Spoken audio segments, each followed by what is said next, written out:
Welcome, Kevin Sedbeck, Chief Safety Officer with S3 Consultants, and this is Module 1 of our Part 5 Regulatory Requirements series. And what we're going to do is start with the basics and work up from there. So let's get going.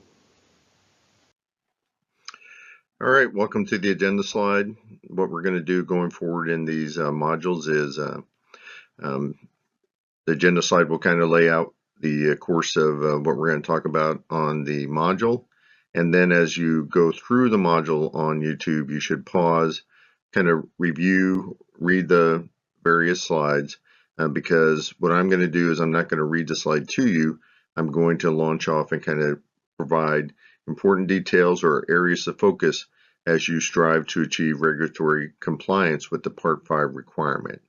So don't want to read them to you, but it's important information that you need to know, and it's very detailed. It comes off of the FAA, either AC or other documents, and then I'm going to give you the tips or the areas to focus on with regard to achieving Part 5 Part 5 SMS. There were a number of changes on the SMS Part 5 when they changed the statutory law with regard to the biggest one, as you know, requiring Part 135 certificate holders and commercial air tour operators to have a Part 5 compliant SMS. Some of the other changes, kind of minor. Definition of a hazard, they just aligned it with the ICAO definition.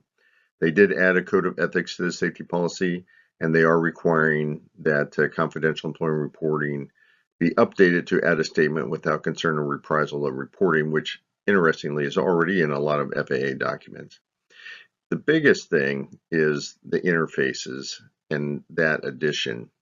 So when I was with the helicopter company before I retired, we got a heads up on the requirement for interfaces. So that was included in the SMS and was acknowledged when the SMS was completed within the voluntary program. However, we didn't get a heads up on the added requirement of sharing the hazard information with other companies that have accepted or acknowledged SMS. The example I would give on this point is the Alaskan-Hawaiian merger, where you have two companies, each with their own certificate, and thus they also have their own accepted SMS. And so now they have to come up with a process where they identify hazards within the interfaces between Hawaiian and Alaska, and then how they're going to share it, and then probably whatever automated system they're using will document and retain that record. So we'll be talking more about this as we move along. Sorry, this slide's a little redundant from the previous one, but it gives me a chance to address some of these issues more. As I said, the hazard, they changed the definition to what you see there, and it aligns with ICAO. And the interfaces, again, that's the biggest change, and we'll talk about that in this module. The hazard information sharing, I gave the example previously. Confidential reporting, I think that's pretty self-explanatory. And that's the biggest issue. I'm sure the FAA is seeing it somewhere, and they're very unhappy with the concern of reprisal because they've probably seen somebody doing it. So they're hammering away with it with this additional requirement. So again, I would just take what we would tell the leadership with safety reporting. Safety doesn't deal in names. We only deal in incidents and issues. And safety, we just want to make sure that we address the issue. It's not the employee and the company combating each other. It's the employee and the company addressing the issue. You work as a team to address the safety issue and then correct it. All right, we'll continue on. All right, role of the local FAA FSDO or Flight Service Office. Do not expect any assistance. And I kind of knew this before I found this FAA Fact 13 dated 5 May 30, 2024. And we'll attach the link to the bottom of this episode or module. And what you'll see is they flat out say, yeah, don't expect any help. Per the new rule, it's up to you guys. It's your safety program. So it's up to you to develop a safety program per the Part 5 requirements, and we're going to help with that. So we'll give you some tips and advice. The biggest one is if you're an existing aviation organization and you got like 40 years of flying, because when I came from the helicopter company, they had hit 60 years while I was there. You already got established procedures, established safety controls establish a lot of stuff. So you don't need to reinvent the wheel. Leverage what you already have and what you're already using. We'll talk more about that later. However, as part of routine surveillance, the FAA will ascertain if you fully comply with Part 5 requirement. The biggest and most interesting thing, as we talked about in Module 0, is that if you're an air tour operator, expect a visit within 24 months or sooner, depending on your FAA risk assessment. So the three FSDOs up in Alaska are going to be busy come May of 2027, if not sooner. This is just the basic SMS program framework. I put it up here to kind of give you an idea of what you're looking at, what you need to build, things like that. The first and foremost thing we're going to cover is the safety policy and objectives. Do not overdo it. Just put in what's required. And objectives, you know, I've seen a lot of things lately, especially from the guys trying to sell software packages. You know, you don't have to have a lot of objectives. Some of these guys are trying to set themselves up for work. They can yell at me all they want. But what I'm trying to say is, what you're trying to do is address something that's costing you money. Is FOD costing you money? It's, you know, bird strikes costing you money. So you want to have a safety objective that reduces or eliminate those. In addition, you want to have safety controls that are strong to prevent accidents and incidents, you know, because that's a company killer. So you really want to hit those hard. And that's where you need to focus your attention on safety objectives when we get to the safety policy and objectives. Safety risk management, that's really only needed when you're designing something new. So if you have a change in operations or a change in people or something, then you hit it. But if you already got an existing GOM, GMM, you already got all your stuff in place. Your safety controls are in place.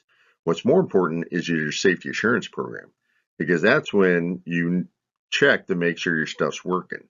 Because if your safety control and your GOM or GMM says for your guys, line pilots and line maintenance guys to do something and they're not doing it, that's when you need to be worried, because that's an ineffective safety control and it needs to be fixed right away. And safety promotion training, that's the easiest part. However, you have to be disciplined. Make sure you spit something out on a routine basis. Make sure you're doing your training and education. Make sure you're talking to your team. And we'll talk about all these concepts more. There's a couple of basic concepts that I view are the most important ones. Interfaces. That is going to be the thing you're going to struggle with and work the hardest. That was the thing when I was with the helicopter company. Everything else was we already had in place. Didn't have this interface concept in place.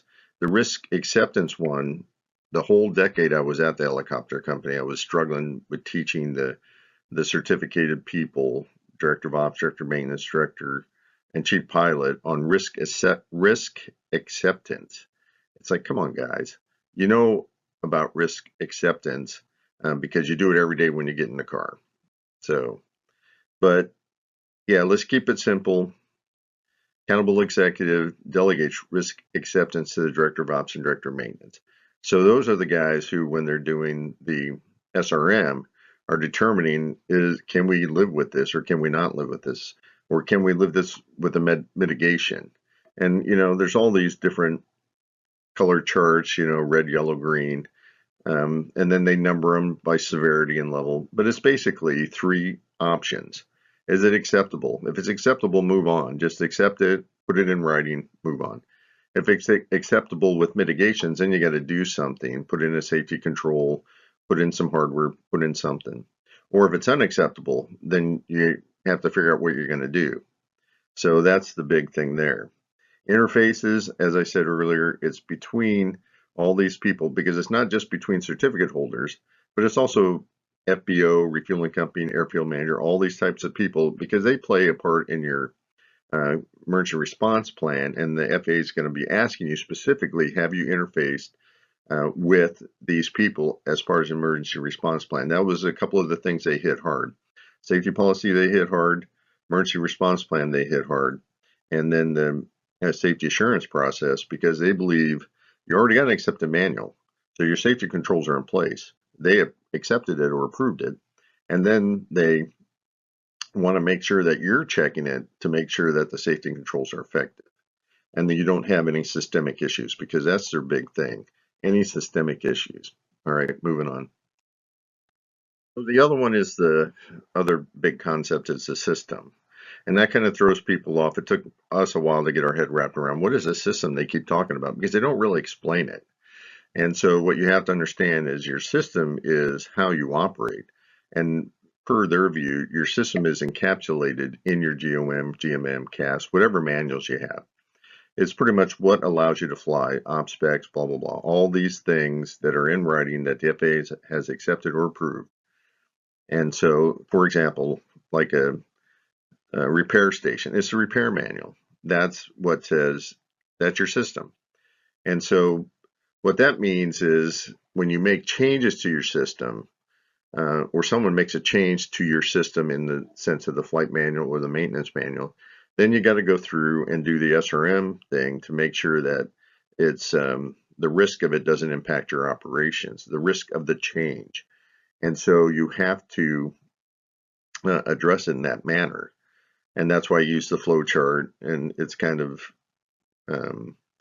not so user friendly, but you kind of flow through the things and then make sure that you've addressed any risk. And this is what you really want to hit hard because you want to identify any hazard, address the risk, assess it. If it's acceptable, great, move on. If it needs a mitigation via safety control, some SOP or something, then you have to address it. And then you make sure that that doesn't upset the apple cart by doing another SRM on it. And then once you get them all acceptable, then it's like, all right, implement it. And then now you start doing the safety assurance process on it to make sure it's working. So if you already have an accepted manual, you already have a system in place, you don't have to reinvent the wheel. I know in the advisory circular it says, look at your organizational structure in chapter 4 and start doing all this stuff. It's like, no, you've already got a system in place. It's already been accepted or acknowledged by the FAA. So you don't have to reinvent the wheel. You only have to address it when something changes. So that's the big thing that people, if you're a brand new guy setting up a company for the first time, yeah, it sucks to be you because you're going to have to start at the very first page of the manual and do all the things that they're asking. But if you're already an established company, been operating for 30 or 40 years, you've got everything you need to go. So don't think too hard about it. You're good to go. There's other things you need to focus on and kickstart them. Okay, the final basic concept we're going to talk about is risk or safety controls. And because this is a big thing for the FAA, because in their world, they view your ability to operate safely is because you're operating utilizing all the safety and risk controls or safety risk controls or risk safety controls. People use the term interchangeably. Within your general operations manual, general maintenance manual, plus the flight manual with all its checklists and the maintenance manual with all its requirements, all those things, as we said in the Navy, are written in blood because something happened in the past that required some safety control to be put in place to keep you from writing it again in blood. So that's what the FAA hits hard on, and that's why the safety assurance module or process in the SMS is a big thing for them because they want to make sure that your controls are working. Now, one of the 4 conditional items, maybe there's 5, that triggers your organization conduct a safety risk assessment using the SRM processes, implementing new system, revision of an existing system, development of operational procedures, new or revised, that's 1 and 2. And then identification of hazards or ineffective risk controls during the safety assurance process. And that's the big thing, ineffective risk controls. If you find an ineffective risk control, you got to fix it. And like right now, and you don't want to hide it. You don't want to I don't want the FAA to know. No, you want them to see that your system is working, that you're using the SMS, which is a structured program to identify hazards, address the hazards, implement risk controls or something which mitigates or eliminates the hazards so that you can operate safely in the national airspace. That's their big thing. They want you to operate safely in the national airspace. They have a requirement to keep the public safe. And if you're moving the public, then they want you to move them safely. They also don't want you to fall in their houses, things like that.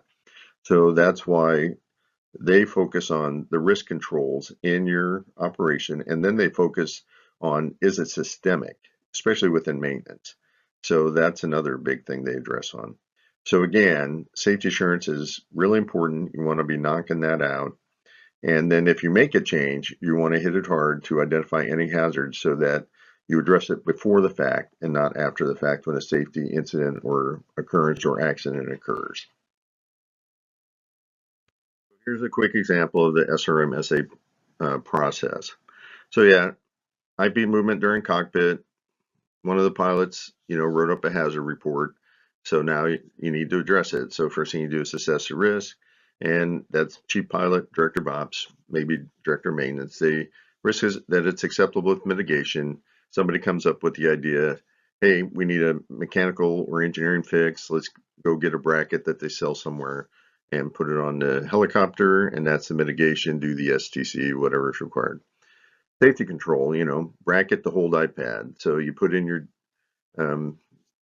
GOM or something or somewhere that says, hey, put pilots before startup and shutdown, put iPad in the bracket prior to start. You make it simple. The minute you turn on the anti-smash light to the minute you turn off the anti-smash light. Then you conduct a risk assessment on the change in the GOM or whatever document you're using. And then you say, hey, it's acceptable now. This mitigation is acceptable. Now everything's acceptable on our risk assessment, so we can start up with doing this. DOM approves the change in the GOM, GMM, wherever you want to put it. And then you put the bracket in. Now you train the pilots on how to install it. You document the training. They do the training. And then somebody does it, signs them off. Document and save the training, who, what, when, where, hold for 24 months because someone will want to see it.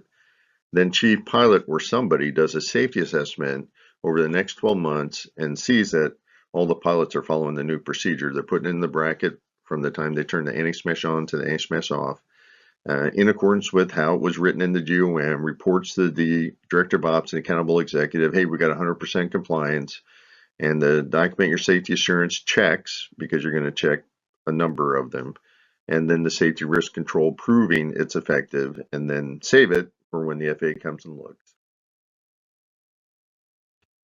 All right, questions, drop them at the bottom, but you got to subscribe first and have to have an account so you can ask questions. But again, having an SMS is now mandatory, so if you have to do it, you might as well do it well, and the more you put into it, the more you'll get out of it. As the Australians say, mission first, safety always. They go hand in hand, and then we'll address more of the air tour operators, single pilot, very small mom and pop in later presentations. Going to start with the 135 World first. All right, more to follow. This is Kevin Sebeck with S3 Consultants, Chief Safety Officer, and we'll see you at the Alaska Air Carrier Association convention in February. Signing off. All right, that's it for Module 1. Thank you. It's Kevin Sebeck, Chief Safety Officer with S3 Consultants, and we'll have more modules to come. Thanks.